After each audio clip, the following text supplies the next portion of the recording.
자, 저희가 한 아세안 상호 경제협력 확대를 위한 비즈허브 구축 방안이라는 주제로 본 심포지움을 시작을 하게 되었는데요. 사실 아세안 시장이라는 게 조금 이따 발표하시는 발표자나 또 패널 교수님들 이런 분들이 훌륭한 말씀을 해주시겠지만은 저희 한국의 입장에서는 굉장히 중요한 시장이라고 보고 있습니다. 간단히 얘기해서 2020년도 되면은 베트남만 하더라도 우리하고 1,000억 달러 이상의 교육이 이루어지고 미국 시장보다도 더 큰 제2시장이 된다는 거죠. 베트남 한 국가만 봐도 그런데 아세안 국가는 10여 개의 국가로 이루어졌기 때문에 보다 더 큰 시장이랍니다. 그 시장을 바라보면서 저희가 비록 민간 단체로 시작을 하겠지만 중요한 국가가 할 수 없는 민간 부분을 저희가 담당해서 할 수 있는 기초를 마련하기 위해서 이런 심포지움을 계속 하게 되었고요. 그러한 결과들이 지금 계속 나오고 있습니다. 그런 의미에서 지금 오늘 말씀해 주실 발표하시는 우리 발표자나 혹은 패널로 나오신 패널분들이 말씀하실 때 크나큰 박수를 부탁드리겠습니다. 자, 지금부터 시작하겠습니다. 저희 이 행사를 주최해 주신 한 아세안 포럼 회장님이신 박상원 박사님을 모시고 개사를 듣겠습니다.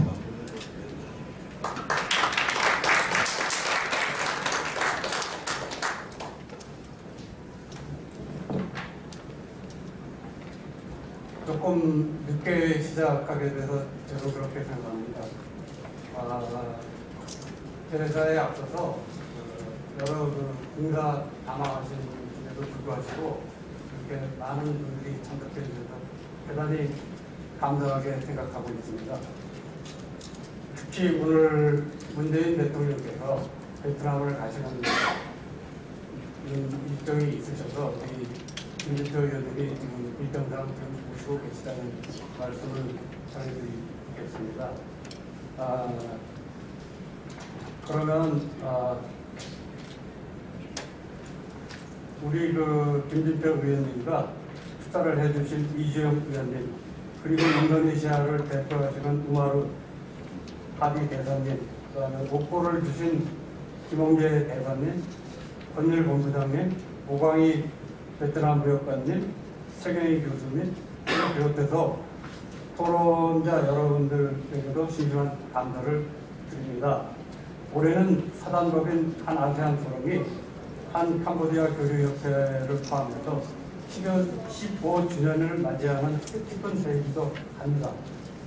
또한 한국과 아세안 10개국의 FTA 협정을 체결한 지 만 10년이 지나는 현시에서 개별 국가 간의 수용량은 증가하고 있지만 아세안 10개국을 아우르는 실질적인 정책이 실종되고 큰 그림을 그리지 못하는 실정입니다. 이러한 현실을 극복하기 위해서 특히 문재인 정부의 신남방 정책의 핵심 과제로서 손색이 없는 한 아세안 상호협력 확대를 위한 비즈허브 구축 사업이라는 주제를 가지고 심포지움을 개최하게 된 것은 매우 시의적절한 일이라고 생각되어집니다.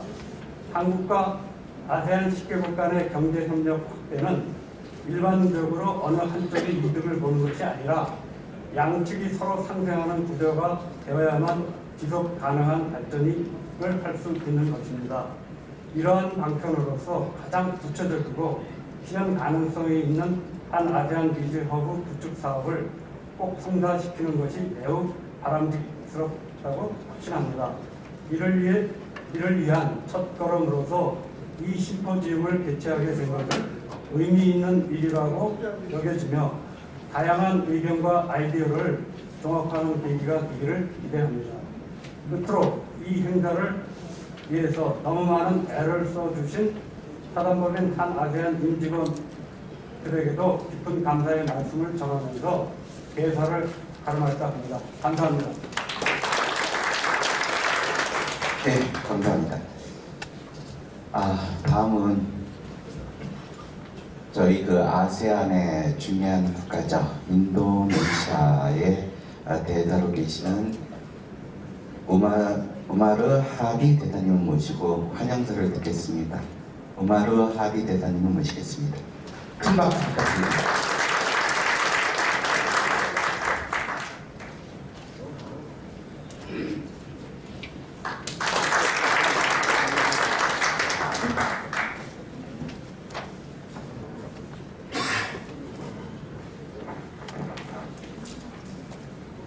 Ayo Hasumika, Chairman Park, Excellency Ambassador Kim, ladies and gentlemen, allow me first of all to represent the ambassadors of ASEAN member states to welcome you in this gathering. 진행하는 신사숙녀 여러분, 그리고 내외 귀빈 여러분, 저는 아세안 회원국 대사님을 대표하여 이 심포지엄에 참여해 주신 여러분들을 진심으로 환영합니다. President Moon Jae-in last year announced the new Southern Policy as the guidelines for Korea's foreign policy towards Southeast Asian region. We are happy that Korea puts more efforts in its relationship with ASEAN. 지난해 문재인 대통령은 신남방 전략을 동남아 지역에 대한 한국의 외교 정책의 지침으로 선포했습니다.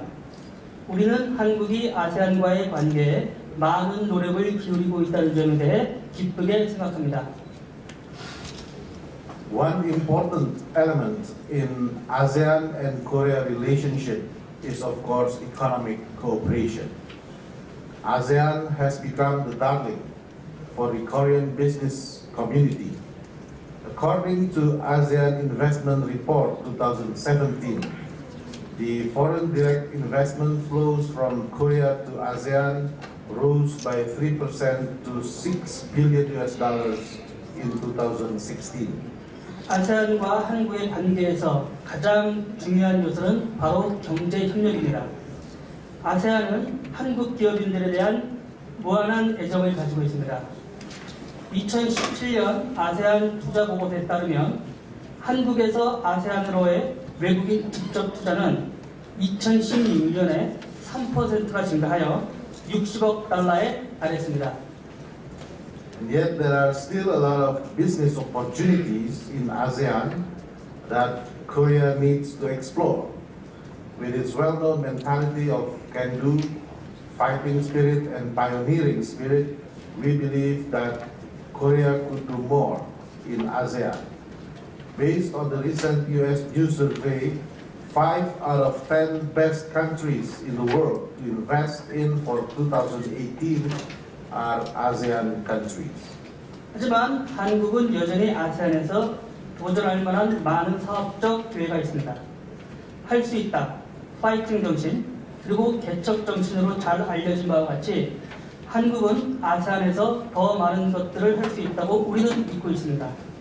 최근 미국의 뉴스 조사에 따르면 2018년에 투자할 세계 10개 주요 국가 중 5개가 바로 아세안 국가들입니다. Indeed, Korean and ASEAN business communities have different characteristics, but we are confident they can work together.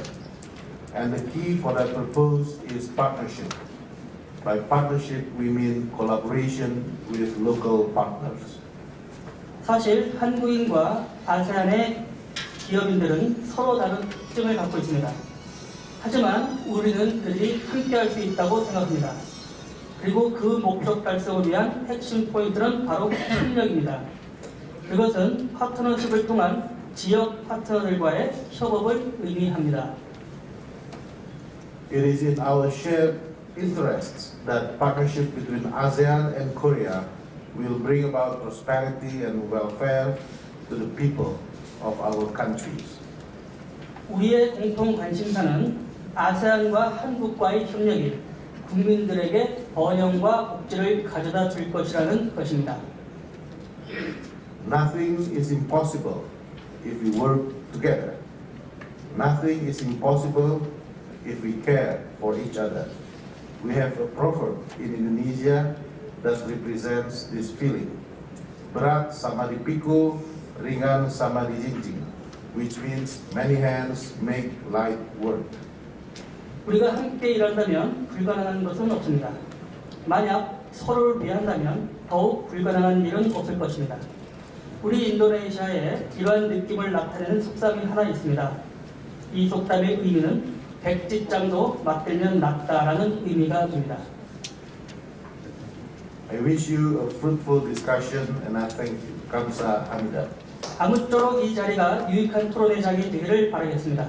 감사합니다.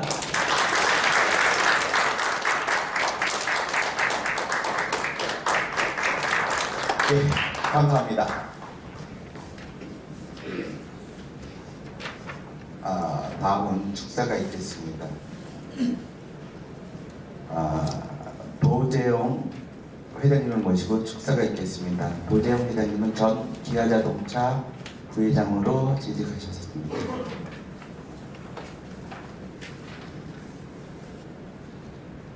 뜨거운 박수 부탁드립니다.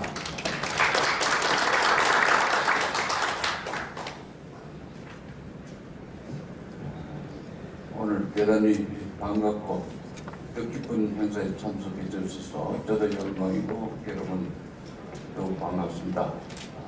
저는 그 기아자동차에 33년 일하면서 오늘 인도네시아 대사님도 말씀하셨지만 23년 전에 기아자동차 세피아 공장을 인도네시아에 설치했고 또 필리핀 마닐라에 우리 기아차 프라이드를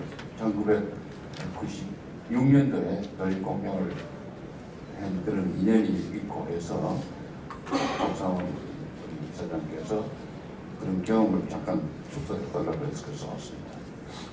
근데 그것이 오늘 이 행사가 작년에 있었지만은 이제 시기가 이제 온 것 같아요. 이게 중국에도 지금 에시안 인프라스트럭처 인베스트먼트 뱅크 이게 이제 좀 아시안 아시아의 개발을 위해서 하고 있고 그 우리나라도 참여하고 있죠. 일본도 있고 그런 기회가 왔고 또 거기다가 일대일로 이것도 해양으로 또 이렇게 거기 또 내가 질서를 해가 미국에서는 또 역시 인도를 비해서 인도네시아 일로 또 거기에 대한 투자 뭐 여러 가지 거기 위해서 이래서 지금 우리가 동남아시아권은 상당히 복이 많은 나라 같아요. 중국도 미국 채권을 좀 많이 가졌잖아요. 그걸 써야 되는데 그걸로 이제 터키 쪽과 같이 지원해 주려고. 미국은 또 상대적인 적성 국가랄까 뭐 그런 관계가 있죠. 중국과 미국. 그걸 또 주려고 그러고. 그러니까 전 경제인 출신으로서 그걸 가만히 봤을 때 야, 그러면은 아주 20년 전에는 그 말레이시아 마하트라 수상이죠. 그분이 상당히 주도적으로 했는데 지금 요즘 이름이 없는 거 보니까 이것이 한반도 우리 코리아하고 그 대신에 그 역할도 좀 협력해야 되지 않겠냐 해서 이 타임이 아주 좋다. 우리 코리아는 그래도 1988 올림픽 이후로 또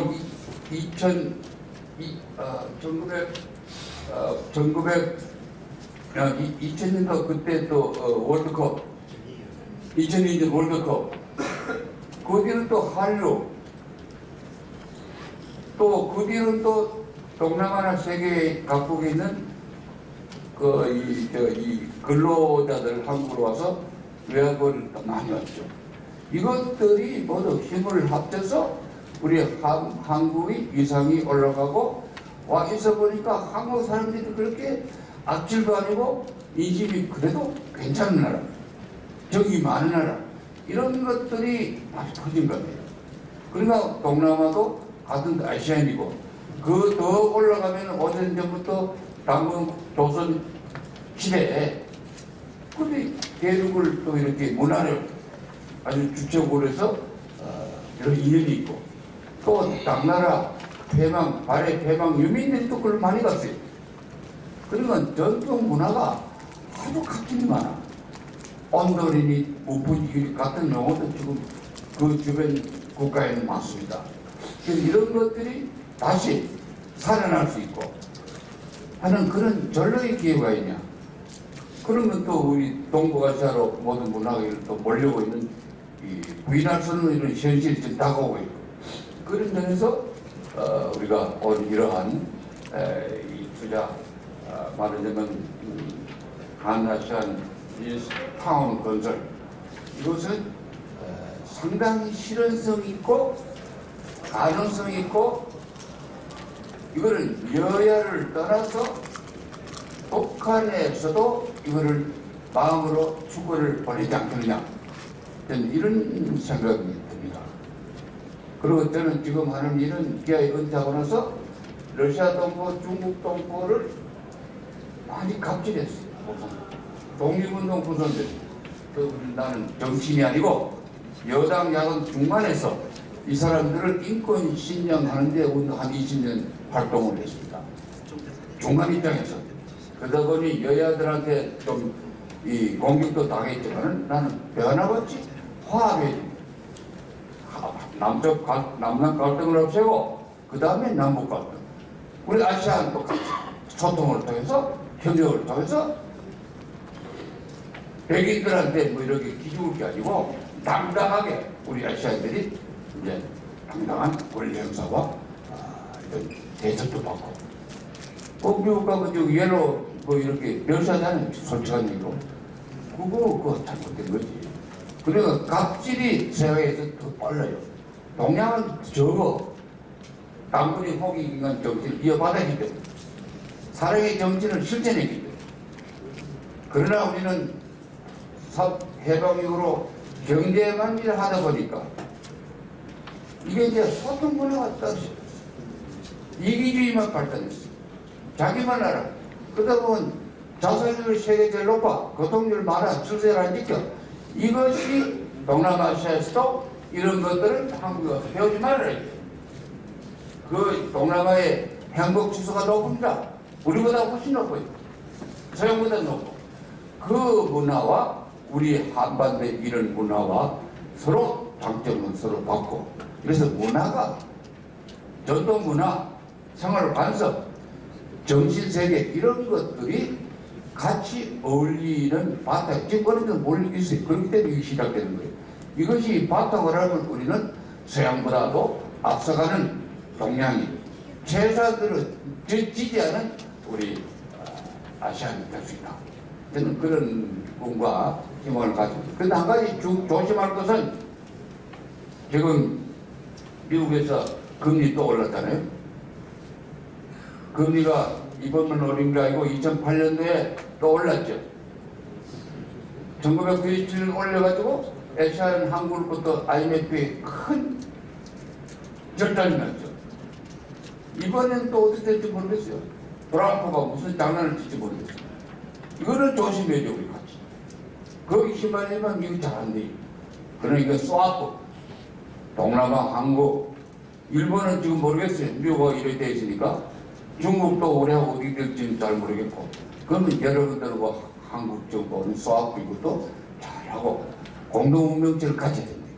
그러면 이런 우리 꿈이 실현될 수 있고, 금리가 높아도 그래도 이겨낼 수 있는 그 준비를 여러분들은 잊어서는 안 되지 않겠냐, 이런 생각이 들고 해서 오늘 이런 얘기는 안 해도 여러분이 다 알고 계시지만은 저도 경제인 출신이고 지금 또 이런 사회에 인권 문제, 해외 동포들에 대한 인권, 한국에 와 있는 외국 근로자들에 대한 인권, 이럴 때는 작년 9월 27일 날 문 대통령으로부터 해외 동포 인권신장, 국민훈장, 성장을 제가 받았습니다. 그것은 그전에 박근혜 정부 때도 이제 그때 선제 올렸는데 이 탄핵 정부로 보류되었다가 문재인 정부가 이 사회를 줬어요.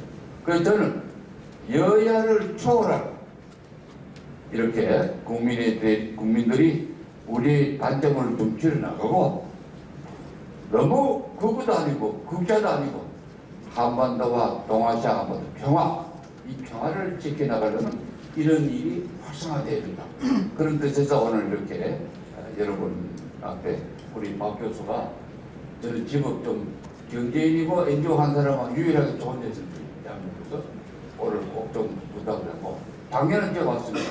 그 오늘 여러분을 보니까 사람이 더 많이 왔으면 좋겠는데 아직까지 실체들이 보다 많이 왔는데 박 교수는 정신이 건전한 사람 보이면 잘 알아요. 이게 대한민국 현실이.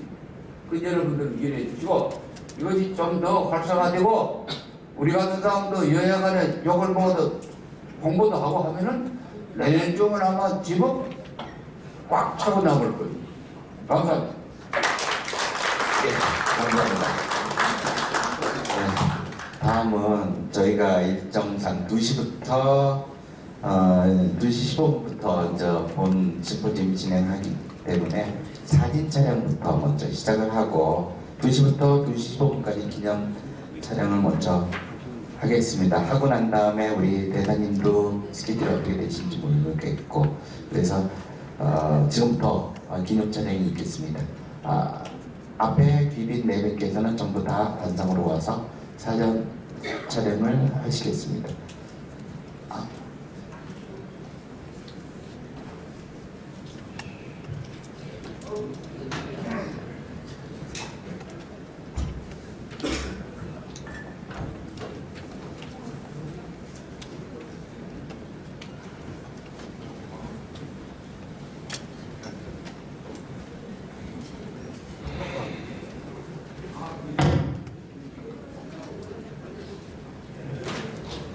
마이크 꼽지 마세요. 다시 껴놓고 뒤에 놓으세요.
예, 저번 주 아니요. 지금 이제 발제가 이제 들어갈 거고 우리 저기 이문재 교수님이 이제 발제를 하실 거고 그다음에 세 분의 발제자가 있고요.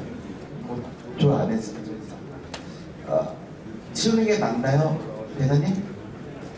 이쪽에 하시는 게 낫겠습니까? 발표하실 때. 예. 그걸 보셔야 된다. 그러면 테이블을 저쪽으로 하면은 어차피 이거 저쪽으로 도와주셔야 될 것 같은데.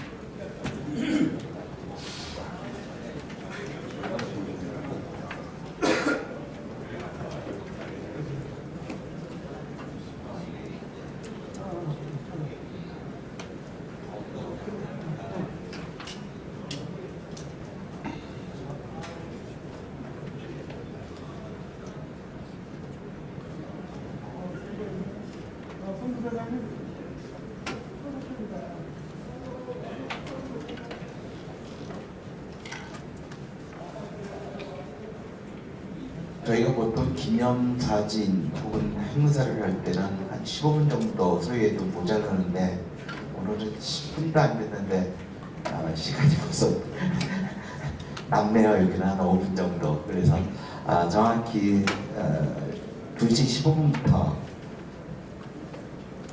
그 키노트 스피치를 시작하겠습니다. 예, 한 3분 정도 남았습니다.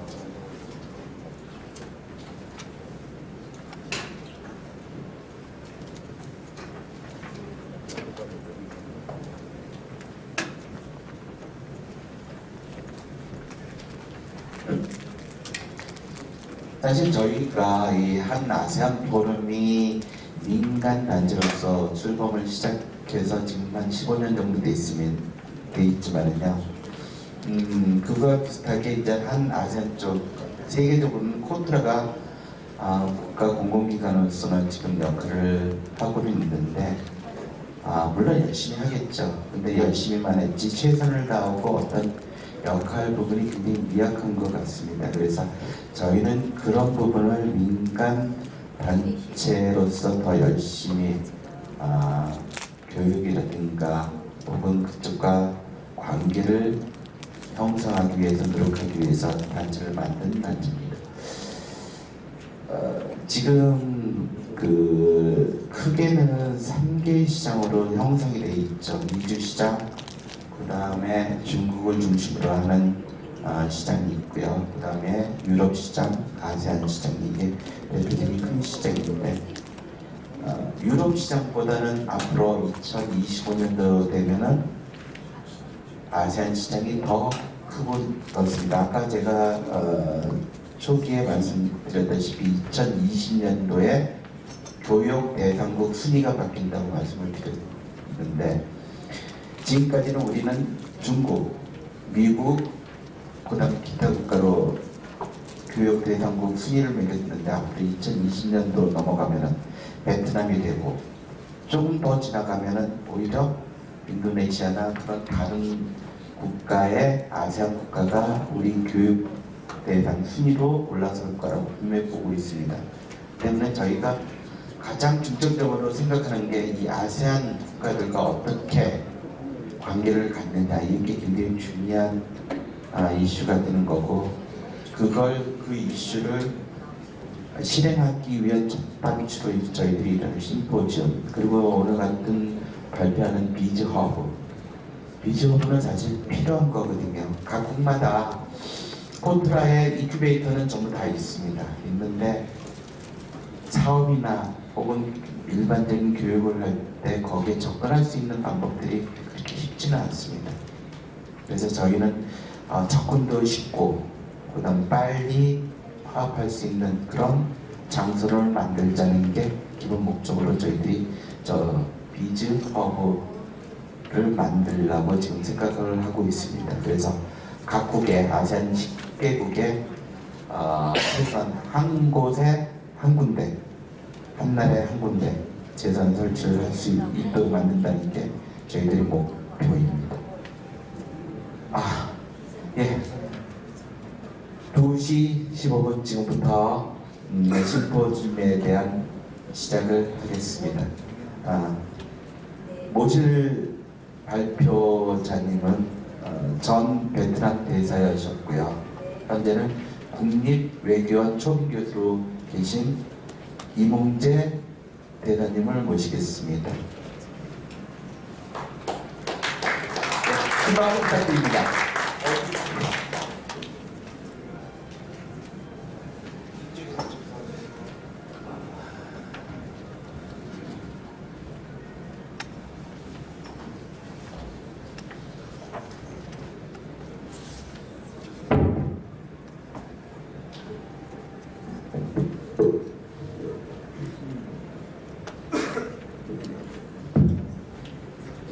안녕하십니까.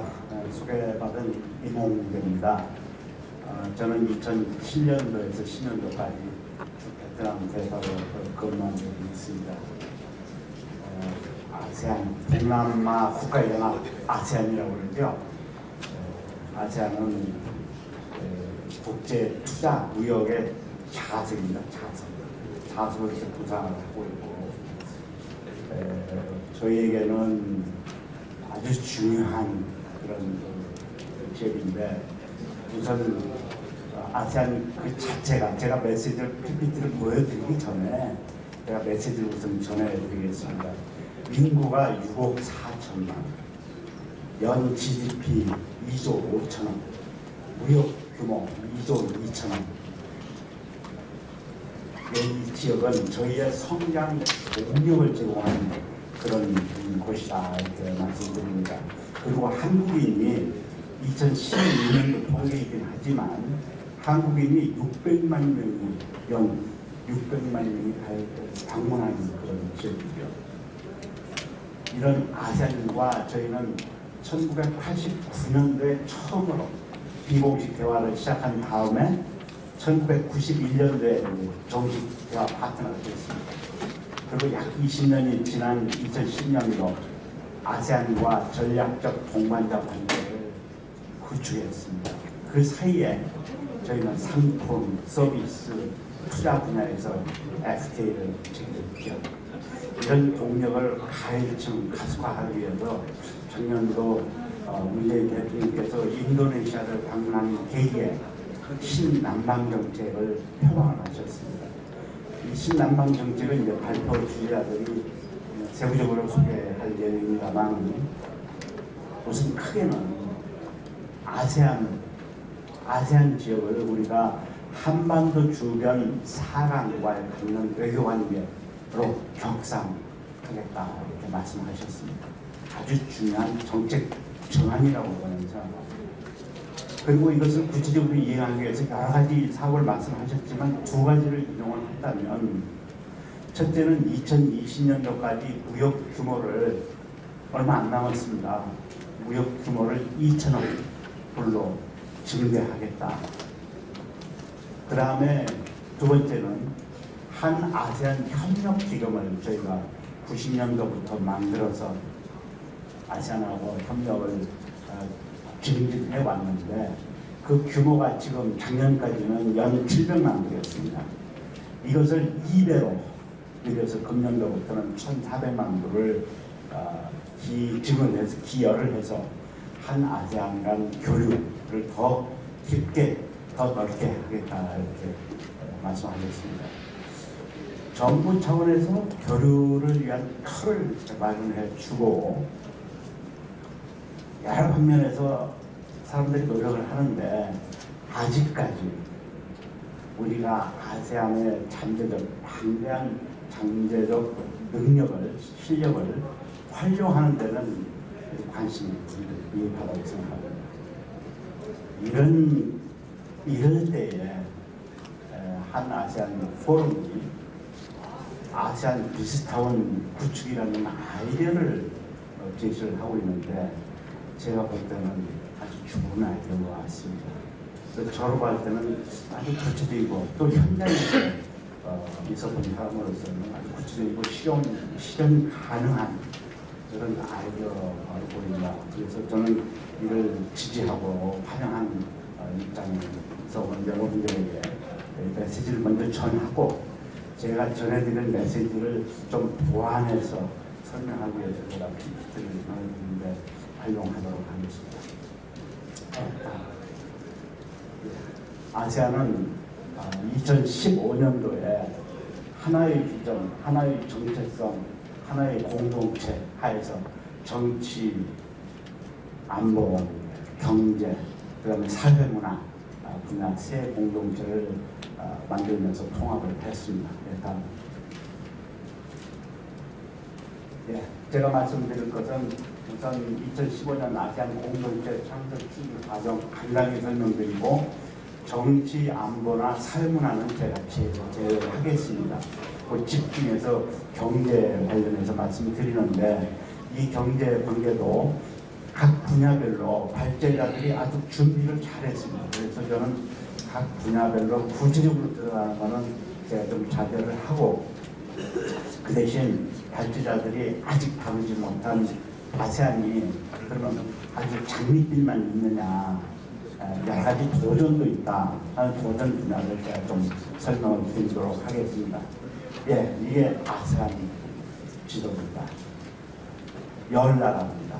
이 10나라의 인구가 6억 4천입니다. 대단한 인구를 가지고 있는 지역이죠. 그리고 GDP가 아까 잠깐 말씀드렸지만 연 2조 5천억, 무역 규모가 2조 2천억입니다. 우리는 아세안에 대한 인식이 우리가 미국이나 일본이나 중국이나 러시아에 갖는 것만큼 이렇게 익숙치가 않은 거죠. 그래서 아세안에 방대한 시장이 있음에도 불구하고 이에 대한 이거를 활용해야 되겠다. 좀 더 친하게 지내야 되겠다. 이런 인식이 나타나는 것입니다. 이 지도를 염두에 두고 계속 나가도록 하겠습니다. 다음. 모든 사람들이 21세기는 아시아 태평양 시대라고 했죠. 그런데 이 아시아 태평양 시대를 주도하는 것은 동남아 국가연합 아세안이 주도하고 있다. 그래서 아까 말씀드린 대로 국제 투자와 무역을 자석처럼 빨아들이는 그런 지역으로 부상하고 있다고 제가 말씀드릴 수 있겠습니다. 인구 2억 4천, 다음. GDP 2조 4천억, 그 다음에 교역량 2조 2천억. 그래서 무역 규모 인구 면에서는 세계 3위, 경제 규모 면에서는 7위, 무역 면에서는 5위. 그래서 아주 중요한 경제 블록으로 부상하고 있다고 제가 메시지를 전하고 싶습니다. 아세안 국가들은 2015년도에 통합을 선언했습니다. 그 과정을 보면 설립은 1967년 한참 공산주의가 팽창할 때 이 공산주의 팽창을 봉쇄하자 하는 의미에서 67년 느슨한 상태의 국가 간 협력체로서 발족을 했습니다. 그런데 그 이후에 많은 상황의 변화가 있게 된 것이죠. 특히 1990년 냉전이 종식되면서 지역주의가 아주 활발하게 왕성하게 전개됐습니다. 그래서 아세안 국가들도 우리도 이제는 느슨한 형태의 국가 간 협력 상태에서 이제 좀 더 구체적이고 조직적이고 조직적으로 이렇게 할 필요가 있다. 그래서 2003년도부터 발리 선언을 통해서 통합을 해야 되겠다 하고 선언을 했습니다. 그 이후에 2008년도에 아세안 헌장을 채택을 했고, 그리고 2009년도에 상주 대표를 설립한 대표위원회를 설립하고, 그다음에 인권위원회 설립, 또 아세안 회원국간 특권위원회관 확정 등 함으로써 조직으로서 정비를 완료하게 된 겁니다. 다음. 이러한 아세안에 대해서 아세안은 저희의 두 번째 무역 대상입니다. 두 번째 투자 대상입니다. 그리고 두 번째 건설 수주가 일어나고 있는 것입니다. 600만 명의 한국인이 방문하는 지역입니다. 그래서 제가 말씀드린 대로 아세안은 우리의 성장에 있어서 동력을 제공하는 아주 방대한 잠재력이 아주 큰 그런 시장이다, 이렇게 말씀드릴 수 있겠습니다. 방대한 시장으로서 석유, 가스, 석탄 등 천연 자원을 공급하고 그리고 한류가 왕성하게 나고 있습니다. 우리에 대한 호감도가 아주 좋다는 것이죠. 제가 베트남 대사로 2007년에서 10년까지 근무할 때 그 당시만 하더라도 베트남 사람들의 우리에 대한 호감도가 매우 좋았습니다. 그리고 우리 한류 시청률이 비공식 통계이기는 하지만 15%입니다. 굉장히 1억 인구의 15%는 얼마입니까? 1,500만 명이 매일 우리의 문화를 보고 있는 겁니다. 이처럼 베트남과 여타 아세안 국가들에 있어서 한류가 왕성하게 이루어지고 있는 것이다 이렇게 말씀드리고 상품 서비스 투자 분야 FTA를 체결함으로써 우리는 경제적으로 진출할 수 있는 기반과 더불어 전략적 동반자 관계를 맺음으로써 정치 외교의 틀을 우리가 튼튼히 구축해놨다 이렇게 말씀드릴 수 있습니다. 지금 여기에 아세안 지역에 29만 명이 거주하고 있다고 그러는데 아마 이건 숫자가 좀 지금은 더 늘어났을 거예요. 아세안 지역에 우리 한국인이 거주하는 만큼 또 아세안 국민들이 우리 한국에 와서 거주하고 있습니다. 거의 동수입니다. 베트남의 경우에 보면 약 114만 명의 베트남 다문화 여성을 포함해서 한국에 거주하고 있는데 동수의 한국인이 거의 동수의 한국인이 베트남에 거주하고 있습니다. 어쨌든 우리 한국인들이 다수 나가서 거주하는 지역이다 이렇게 말씀드릴 수 있습니다. 공동체 설립에서 저는 아까 정치 안보나 사회문화는 제가 언급을 안 하고 경제 관련 아세안 통합의 첨사진이 보여주는 목적과 더불어 몇 가지 사항만 제가 언급하고 나가도록 하겠습니다. 네. 우선 하나의 비전, 하나의 정체성, 하나의 공동체를 모토로 해서 본래 2020년도에 하기로 했습니다. 그런데 다른 지역의 경제통합이 가속화됨으로써 아세안은 5년을 당겨서 2015년 말에 통합을 선언했습니다. 다음 과정은 아까 간단히 말씀드렸지만 2003년도 발리에서 세계 공동체를 설립하자 그 다음 선언하고 그 다음에 이 세부 필리핀 세부 정상회의에서 설립을 공동체 창설을 15년으로 당기자라고 거기에 필요한 여러 가지 조치, 헌장, 그 다음에 아세안 인권기구 설립, 분쟁기구 도입, 상주 대표부 설립 등 제도적 조치를 마련한 것이죠. 아세안은 느슨한 국가 간 협력체로서 이제까지 왔던 겁니다. 유럽은 법적인 제도를 완비해가면서 통합을 한 것이죠. 거기에 비하면은 통합 과정과 절차가 배경이 좀 다르긴 합니다. 그러나 아세안은 아세안 방식대로 이렇게 나오다가 이제 점차 제도화로 넘어갔다 이렇게 소개 말씀을 드릴 수 있습니다. 우선 청사진에서 경제통합 청사진에서 제일 중요시 여기는 것이 단일시장, 단일 생산기지. 아세안 열나라가 하나의 시장, 하나의 생산기지화로 변하자. 이를 위해서 관세를 절대하는 관세. 가장 중요한 겁니다. 물론 관세 철폐했다고 해서 다 된 건 아니지만은 어쨌든 관세를 철폐하자. 이렇게 해서 현재의 수준에서 보면 열 나라의 관세가 0.03, 상품의 경우 0.03, 거의 없는 것이죠. 열 나라 간 관세는 거의 철폐됐다 이렇게 보면 됩니다. 아주 큰 업적을 달성했다고 볼 수 있습니다. 아세안 경제 공동체가 주장하고 있는 건 첫 번째가 단일시장, 단일생산기지, 그 다음에 고도의 경쟁력을 갖춘 경제지역으로, 그 다음에 아세안 내에서도 6나라는 경제 발전이 잘 된 상태고 CLMV, 캄보디아, 라오스, 미얀마, 베트남은 약간 좀 경제가 덜 개발된 상태입니다. 그래서 아세안 내에서도 이 격차가 있는 겁니다. 그래서 아세안은 자기들 내부에 발전이 균형적으로 이루어지고 이루어져야 되겠다. 이것이 아주 중요한 청사진 중에 하나다. 이렇게 말씀드리고, 그 다음에 세계 경제에 통합해야 되겠다.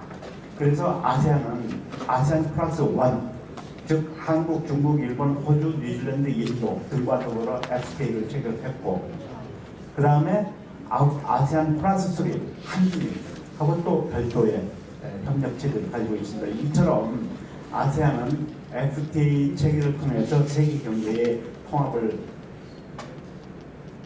제시를 했고 또 그렇게 이루어 나가고 있다 말씀드릴 수 있습니다. 이 네 개가 총사인데 그 중에 첫 번째가 단일 시장, 그건 아까 말씀드린 대로 관계율이 거의 없다 이렇게 말씀드리고 큰 진전을 이뤘다고 소개할 수 있겠습니다. 예, 다음 기관세 장벽, 이거는 좀 아직은 아세안이 안고 있는 큰 과제입니다. 그런데 발제자들께서 준비하는 걸 보니까 기관세 장벽 등 제가 소개하려고 하는 내용에 대해서 상세하게 조사를 해놨습니다. 그래서 제가 중복을 할 필요가 없어서 이런 도전이 있고 이런 것을 청사진에 넣어놓고 하고는 있는데 사실 막상 관세율은 저하시키는 데 성공했는데 기관세 등 여러 가지 장벽은 아직들이 있다라고 말씀드릴 수 있습니다. 물론 해결하기 위해서 노력을 많이 하죠.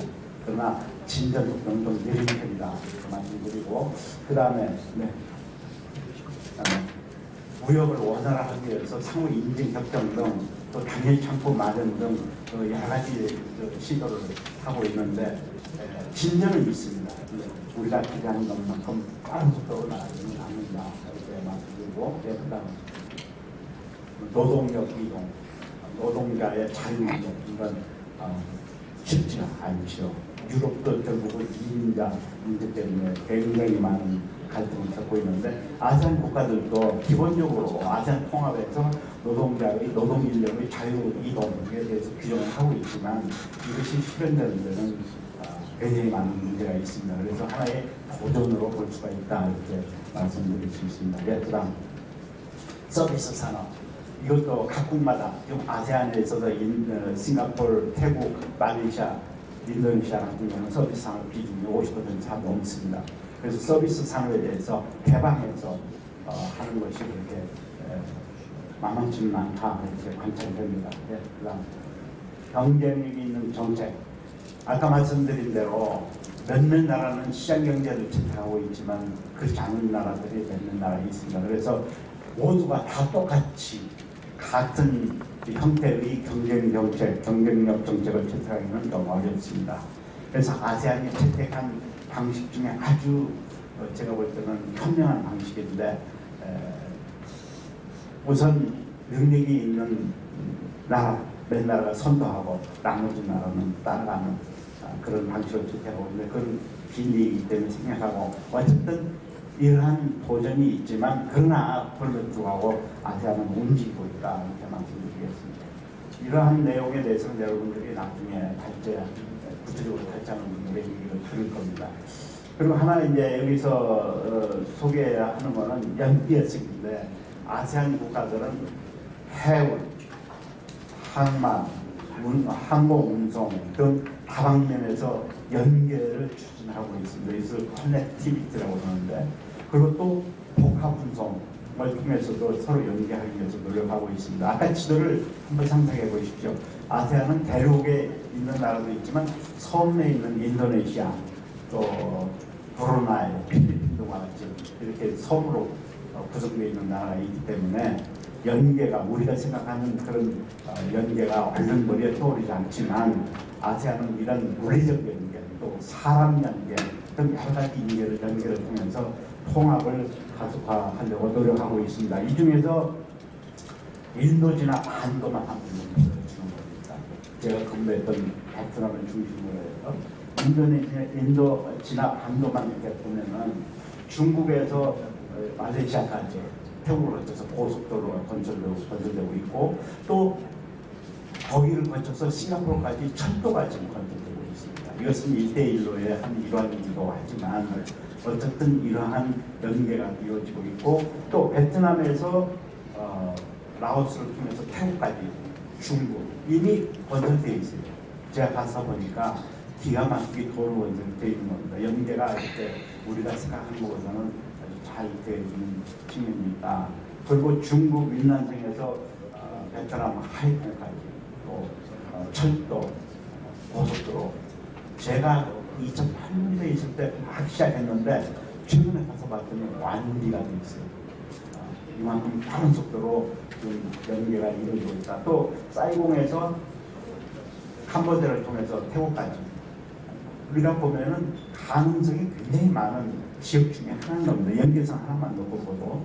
그래서 이걸 제가 간단히 소개시켜 드립니다. 그래서 아세안 하면은 3C가 항상 생각납니다. 아세안 연계성 해서 커넥티비티, 아세안 헌장할 때 차터, 그리고 아세안 중심주의 센츄럴리티. 여기에 하나가 또 C가 더 붙어요. 저는 이제 첨가만 나중에 좀 소개하겠습니다. 하나 또 C가 뭐죠? 하나 C가 더 있어요. 저는 잘 안 나는데 어쨌든 요즘은 3C가 아니라 4C라고 그럽니다. 네. 지역 내 균형 발전은 CLMV하고 또 CLMV를 제외한 6나라 간의 균형이 크기 때문에 이 균형을 맞추기 위해서 앞서 발전한 나라들이 아직 발전 상태에서 조금 낮은 상태에 있는 나라들을 돕는 그런 프로그램이 IAI, Integrity ASEAN Initiative, 아세안 지역 균형 발전 이니시티브라고 그러는데 이것도 굉장히 많은 사업들이 이루어지고 있고 우리 한국 정부도 여기에 많은 도움을 주고 있습니다. 네. 세계 이제 통합은 아까 아세안이 아세안 플러스 원에 한국이더라고, 일본이더라고, 중국이더라고, 뉴질랜드, 호주, 그 다음에 인도 등 플러스 원을 통해서 FTA를 맺음으로써 아세안이 세계 경제의 통합을 시도하고 있고 그렇게 추진하고 있다 말씀드리겠습니다. 그리고 그 밑에 다시 앞으로 들어갑니다. 뒤로.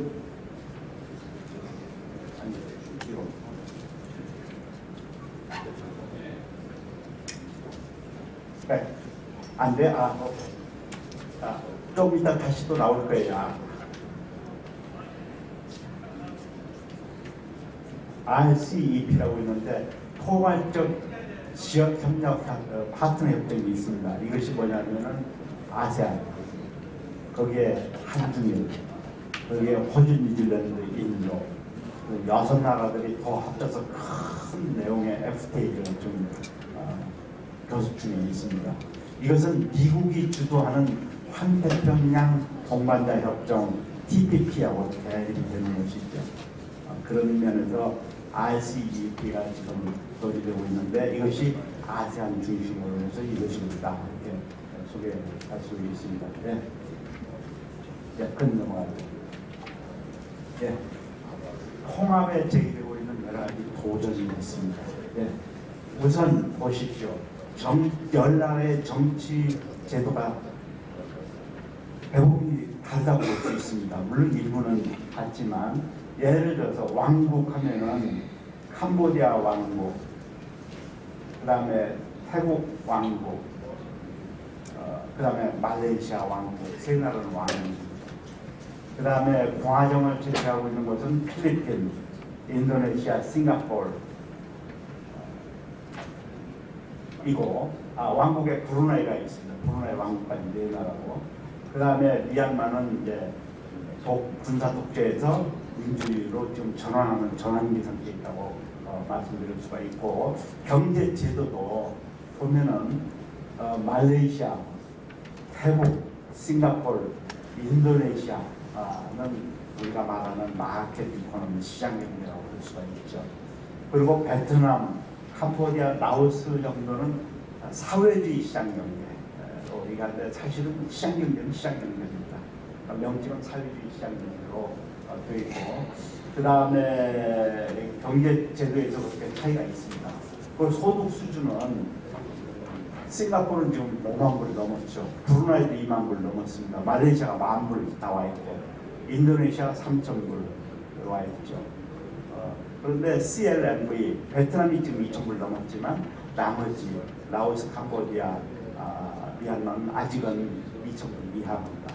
그래서 이렇게 차이가 있다 하는 점을 말씀드리고, 종교도 보십시오. 태국, 캄보디아, 라오스, 베트남까지는 아마 불교 국가라고 볼 수가 있습니다. 그리고 미얀마까지 이렇게 불교 국가로 볼 수 있고, 말레이시아, 인도네시아, 브루나이는 회교, 필리핀은 캐톨릭 국가이면서 남쪽에 민다나오 섬의 이슬람 지역입니다. 그래서 캐톨릭과 이슬람 지역, 이렇게 해서 그 다양성의 지역이라고 보습니다. 다이버시티, 아주 다양한 지역이죠. 정치, 경제, 종교 등 아주 다양한 그런 백그라운드를 가지고 있고, 또 심리적 경험도 아주 다양하게 가지고 있습니다. 그래서 인도네시아는 네덜란드, 말레이시아, 그다음에 브루나이, 그다음에 미얀마까지는 영국 식민지의 통치 경험을 가지고 있고, 베트남은 프랑스, 그다음에 캄보디아, 라오스, 프랑스, 필리핀은 스페인과 더불어 나중에 미국, 이렇게 아주 다양한 역사적 배경, 정치, 경제, 제도, 종교에서 다양성에도 불구하고 열나라는 모든 사람들이 놀랄 정도로 대화와 협력을 통해서 잘 협력하고 있다, 이런 지역이라고 말씀드릴 수 있습니다. 예, 조금 빨리 나가죠. 그 다음에 이제 또 하나 가지고 있는 도전. 첫째는 이제 아까 말씀드린 대로 배경이 다양하다. 둘째는 아세안 중심주의다. 모든 것은 아세안이 중심이라는 거죠. 여기 보십시오. 우선 아세안이 10나라가 있고, 아세안 플러스 3, 한중일, 그것도 결국 아세안이 중심이죠. 그 다음에 EAS, 동아시아 정상회의, 이것도 아세안이 중심이 되고, 아세안이 리더십을 발휘하고 있고, 그 다음에 우리 7월 되면은, 지금 7월 되면 많은 말을 듣게 되는 ARF, 아세안 오리지널 포럼이라고 있습니다. 아세안 지역 포럼이 있는데, 이것도 역시 아세안이 주도가 돼서 조직된 지역 안보 대화 체제입니다. 에이펙도 아시아 태평양이기 때문에 에이펙을 의식하는 거겠지만, 여기도 역시 아세안 국가들이 줄을 이루고 있다, 이렇게 말씀드릴 수 있습니다. 그래서 우리가 아세안 중심주의는 아세안이 FTA 경제 문제부터 시작해서 안보 대화 얘기까지 아세안이 중심이고 아세안이 리더십을 발휘하는 이런 현상이다, 이렇게 소개해드릴 수 있습니다. 네, 다음. 그다음에 아세안 형식. 아세안 방식은 내정 불가능성, 분쟁의 평화적 해결, 무력 불사용. 아세안 방식입니다. 어떤 경우에도 대화로 해결하자. 그 다음에 의사결정은 컨센서스 방식입니다. 컨센서스 방식. 비공식 대화. 점진적으로 하자. 뭐 급하게 투표 이유처럼 표결하고 하지 말고 대화를 통해서 모든 것을 해결하자. 컨센서스. 아무도 반대하지 않을 때 의사결정이 이루어지는 그런 시스템인데, 컨센서스가 아세안의 의사결정 방식입니다. 그리고 개인보다는 사회를, 자유보다는 질서를, 경쟁보다는 조화를, 계약보다는 양해를. 유럽은 경쟁사회니까 뭐든지 계약이죠. 근데 아세안 가치는 조화입니다. 조화이기 때문에 사람과의 관계가 아주 중요시 여기는 것이죠. 그래서 나라 간 관계도 계약에 의해서, 표결에 의해서 하지 마시고 대화와 양해와 협력을 통해서 이루자. 이것이 아세안주의라는 겁니다. 그 다음에 구속력 있는 협정의 룰보다는 민주적 차원의 이해, 서로 이해하자. 이게 단결력입니다. 의외로 강한 단결력입니다. 표결을 해서 결정한 다음에 이행이 안 되면 아무 의미가 없잖아요. 그러나 아세안은 대화를 통해서 이루는 일을 이해하는 것이죠. 여기에 아세안 가치, 아세안 방식의 힘이 있지 않느냐, 이렇게 생각이 됩니다. 네. 분쟁 해결 메커니즘은 아직 아세안 국가들이 정치, 경제, 사회 문제, 인권 문제 이런 것이 분쟁이 생겼을 때 이것을 조정하는 메커니즘, 특히 인권 등의 문제에 대해서는 아직은 유럽보다는 미약하다, 이렇게 말씀드릴 수 있습니다. 그 다음에 민간 기업들, 아세안 통합이 이루어졌으면 아세안 민간 기업들이 관심이 굉장히 커야 되는데 사실은 아직은 낮아요. 그래서 대외 무역도 보면은 인트라 아세안 트레이드 내부 무역보다는 오히려 한국, 중국, 일본하고 하는 데는 훨씬 비중이 크다 이렇게 말씀드릴 수 있습니다. 네. 그다음에 리더십. 아세안 국가 내에서 어떤 문제가 생겼을 때 누가 리더를 할 것이냐. 물론 아세안 국가는 돌아가면서 회원국 의장직을 수행하기 때문에 의장국이 리더십을 발휘하게 되어 있습니다. 예를 들어서 남중국해 문제가 생겼다. 아세안 10나라들이 공동으로 중국에 대해서 협상을 하도록 이렇게 되어 있죠. 그러나 남중국해 문제가 발생했을 때 사실 누가 거기서 리더십을 발휘할 수 있느냐. 아직은 그럴하게 없죠. 2003년도에 아세안 10나라가 중국하고 교섭에서 성공한 게 하나 있습니다. 그래서 남중국해의 평화적 이용에 관한 선언이 있죠. 그걸 DOC라고 부르는데, DOC, Declaration of South China Sea, 남중국해 선언을 통해서 했는데, 그걸 구체적으로 이행하는 코드 오브 컨덕트, 이건 아직 만들지 못하고 있는 거예요. 이걸 끌어갈 수 있는 리더십 국가가 있어야 되는데 아직은 좀 찾기가 어렵고, 또 때로는 아세안 국가 내국끼리 어떤 사회적인 문제 등으로 해서 갈등이 있을 수 있는데 이러한 것을 분명하고 해결할 수 있는 리더십은 아직은 좀 미흡한 것으로 이렇게 파악이 됩니다. 네, 결론입니다. 이러한 모든 도전에도 불구하고 아세안 국가는 아주 훌륭하게, 다양성에도 불구하고 훌륭하게 통합을 선언했고 통합을 이행을 하고 있습니다. 그다음 그리고 관세가 아주 낮은 수준으로 지금 떨어졌고, 그다음 저희들이 동남아에서 근무했던 대사들이 2012년도에 대사들 아시아 전략을 말하자는 책을 냈는데 거기에 제가 아세안 통합 관련 글을 쓰면서 결론 부분에 가서 이렇게 얘기했습니다.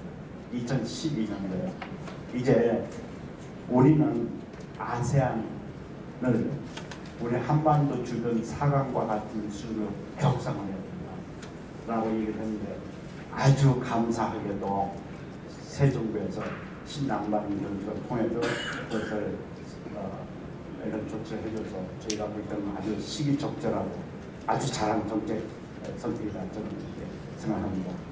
그다음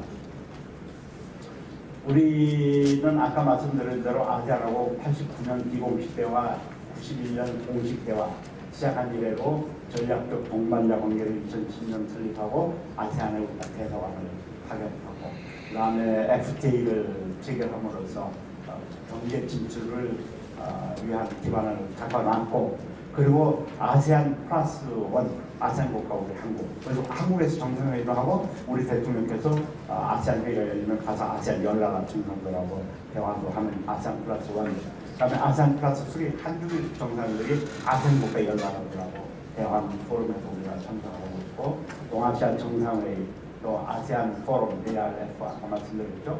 아세안 국방장관 회의 아주 활발하게 지금 활동을 해오고 있는데 이런 활동들이 널리 전파가 안 되고 그래서 인식이 아주 낮다는 점에 대해서 좀 안타깝게 생각합니다. 그다음 한반도 주변 4대 국가의 관계를 격상을 한 것이 저는 아주 잘한 걸로 보고, 아까 잠깐 말씀드렸죠. 2020년까지 무역도 누리고 교류할 수 있는 기반도 누리고, 그 배경이라든지 좀 더 구체적인 거는 발제자들이 준비를 다 해서 제가 자료까지 잘 되어 있습니다. 그래서 그분들로부터 청취하기를 바랍니다. 제 메시지는 이겁니다. 아세안 인구 6억 4천, 잠재력이 아주 큰 시장이 지금 이미 구성을 했고, 우리는 이 아세안 시장이 우리에게 성장 동력을 가져다 주는 아주 중요한 지역이기 때문에 이것을 잘 활용할 필요가 있다. 그런데 정부 차원에서 또 정부기관인 코트라 등 상공회도 등에서 노력을 많이 했습니다. 그런데 아세안 지역이 아주 구체적으로 일선에 나가서 우리 기업들의 진출 노력을 돕고 또 우리만 이익 보는 게 아니고 아세안에게도 이익을 주는 이런 아이디어가 나온다 합니다. 그래서 저는 이 아이디어가 적절하고 좋다 이렇게 봅니다. 제 메시지는 그거입니다. 여러분 감사합니다.